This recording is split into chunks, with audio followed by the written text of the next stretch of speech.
అరే చూడురా, చూడు చూడు చూడు. ఈ పప్పి గుర్తుందా అండి? సంతపేటలో పొట్ట కింద హోల్ ఉందని చెప్పి మనం తీసుకొచ్చాం కదా, ఆ హోల్ అయితే తగ్గిపోయింది.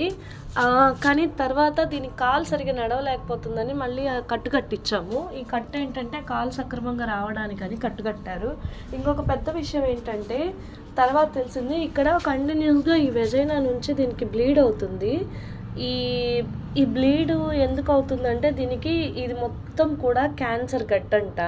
సారు డాక్టర్ గారు చెక్ చేసి చెప్పారు, ఇది మొత్తం కూడా వెజైనల్ ట్యూమర్ అంట. దీనికి కంటిన్యూస్గా బ్లీడ్ అవుతుంటే మేము ప్రజెంట్ ప్యాంపరేస్ పెడుతున్నాము. ఈ చిన్న కుక్క పిల్లకి ఇంత కష్టం వచ్చిద్దని అయితే మేము అనుకోలేదండి. మేమేంటంటే సేవ్ ద యానిమల్స్ ఫౌండేషన్ ఆధ్వర్యంలో దీన్ని రెస్క్యూ చేసాము. అది ఎందుకు, ఈ పొట్ట కింద గడ్డు ఉందని చెప్పేసి, ఈ పొట్ట కింద గడ్డు ఉందని దాన్ని రెస్క్యూ చేసాము.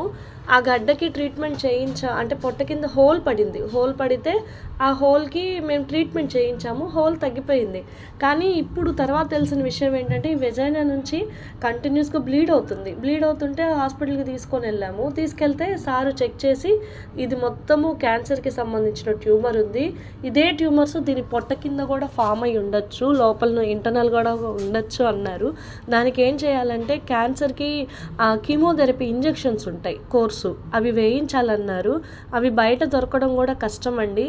ఇంకొక మెయిన్ విషయం ఏంటంటే దీనికి టిక్స్ ఉన్నాయండి ఫుల్గా. అస్సలు బాడీ అంతా చాలా టిక్స్ ఉన్నాయి. ఇదిగో చెవుకుంటే నేను తీసాము, కొన్ని మాన్యువల్గా తీసాము.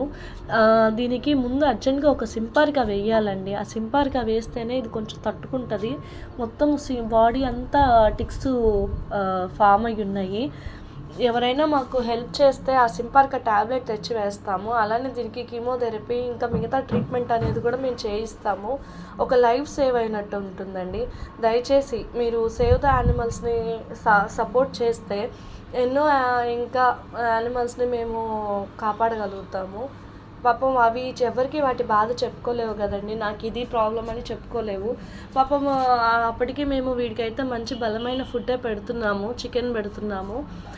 దాని బాధ అయితే మేము చూడలేకపోతున్నామండి. మౌనంగా అసలు ఎంత బాధ భరిస్తుందో. అది క్యాన్సర్ అంటే అది మనిషే తట్టుకోలేరు. అలాంటిది ఒక నోరులేని మూగజీవి ఎంత బాధపడుతుందో. మేము తెచ్చింది ఒక కారణము, కానీ దానికి ఇంకా పెద్ద ప్రాబ్లం ఉందని తెలిసింది.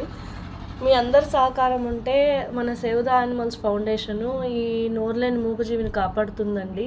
నేను స్క్రీన్ మీద మీకు నంబర్ ఇస్తాను, దయచేసి ఆ నెంబర్కి హెల్ప్ చేయండి. అది మా కోసం కాదండి, నోరులేని ఈ మూగజీవి కోసం. మీరు మాకు చేసే